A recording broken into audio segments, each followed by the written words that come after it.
متى الراحة؟ الراحة في الجنة، في الجنة حتى بعد أن تعبر الصراط لا يوجد راحة حقيقية حتى تفتح لك أبواب الجنة.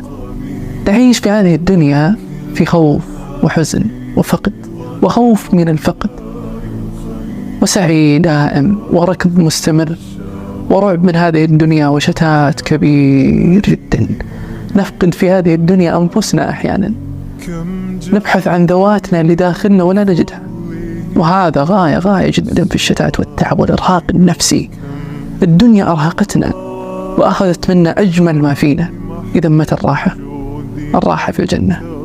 جزء من إيمانك بالله سبحانه وتعالى أن تؤمن بالآخرة، وفي الآخرة جزئين، إما جنة أو نار.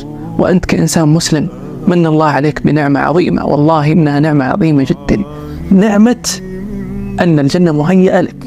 يدخل الجنة كل من قال لا إله إلا الله. من كان في قلبه لا إله إلا الله برحمة الله يدخل الجنة بإذن الله.